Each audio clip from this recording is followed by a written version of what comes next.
Hi, I'm Kathy George. I'm the head volleyball coach at Michigan State. This is Shaylin Jackson, Becca Zalabis, and Kendra Abron. They're going to help us go through a blocking series that we've done over the years, and we do this pretty regularly so that we have the footwork down. We do our blocking trips so that it's natural during a game. We're going to take you through that and then point out some interesting points for us and when we notice we're being most effective and least effective. When we're teaching blocking, we really want to make sure that we're getting a slant and that we're keeping our body posture the same. So Shaylin is in the low posture. You're noticing, her coil. This is what I call a coil. Her hands are high. She's ready to go. She's ready to coil. So when she steps, she's going to take a step and then she's going to kick her feet out and slant. And you see that her weight is on her inside foot. Very important for us to have the foot or the weight on the left so that she's in control of her body. She's, as opposed to if she takes a step slant and her weight getting on her right foot, that will carry her body momentum to the right. We find that that's extremely careless. The ball will go out of bounds more often than not, but we want her to be in control of herself. That then will control the ball. So the slant is very important. We look for it all the time. Ready, go ahead, step. Oops, okay, let's do a step slant. So she'll step and then kick it in to a slant and then up.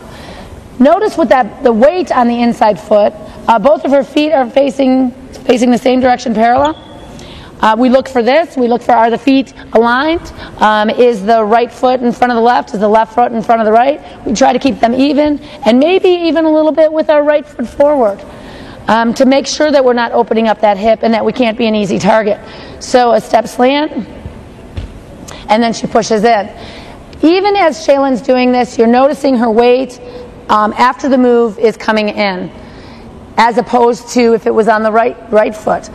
We really want to encourage this, and it's a huge point. Shaylin also does a very good job of staying coiled as she's moving so that she's quick and she's ready to get off the floor.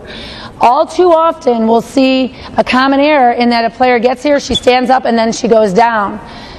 Players are often late when they block. More often than not, they're late.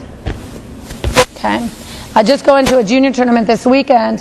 What we're seeing is that the player is just going to make sure they're next to their partner instead of trying to intercept the ball. This is where a common problem is. If a hitter's going through and they're jumping, they're getting into their plant and they're going off the floor, many times people are just going down into their move. We want the player to be coming up on the move almost slightly before she's coming off so that they're in the air ready to block this attack. We'll see it often on quick attacks where the middle is coming in, she's coming off the deck, and as she's going up, she's going down. You did it the right way, I'm going to show you the wrong way. But as the hitter's coming off the floor, she's just going down, and the quick attack is an easy ball to put to the floor.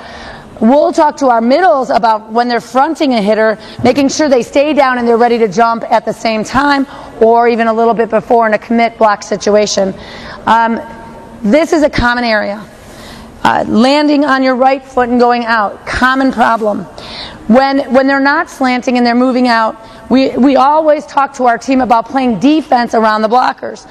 Well, this is a moving block, and it's opening up a whole bunch of court. When Shaylin slants and she presses in, we really are forcing that hitter to the four zone, forcing them cross court. Our liberos there can dig an easy ball. But if Shaylin continues to be sloppy and move, I can hit the ball all the way to middle back. And we don't want that to be so sloppy. The seam is another problem. If our right side blocker is moving out with our middle and we're going in and I'm not slanting, Shaylin, who is slanted, might feel that she's in good position. But if I'm going off my right, I'm all of a sudden causing a seam. But if we both slant and we're here, we have strength together to close that seam. Our right side blocker should be the one that's lining up. How are they lining up? You may block line, you may block cross court, but we want to be watching where that hitter is coming to. So vision of the hitter, very important. All too often we'll see the players looking at the ball.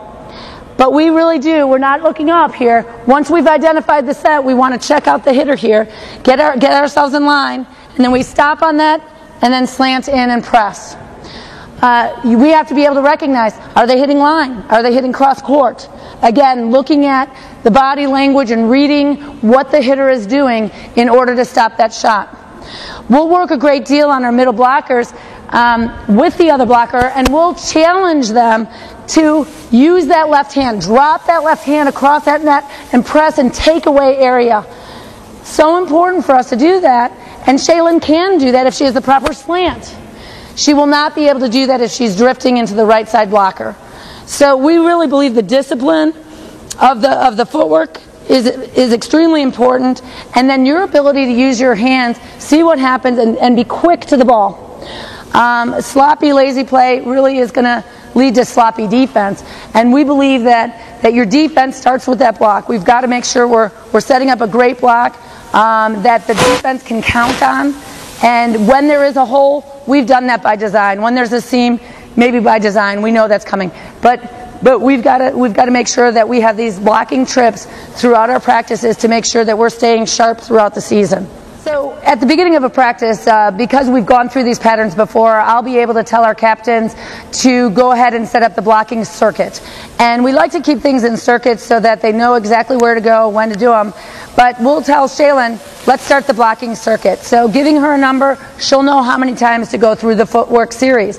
We start with the step slant, knowing that we're keeping our weight forward. The coaches will be able to identify key components. We're looking for a step slant from Shaylin. She'll do that a number of times and balance. Then she'll move into a step and then a crossover and slant and go. Hold on. Step, crossover, and we'll do that one more time. Keeping her shoulders, her hips as square to the net as possible in this move. She's going step, crossover, slant, and up. After we've gone through a series of the step slant, step, crossover, slant, we'll work into our swing blocking.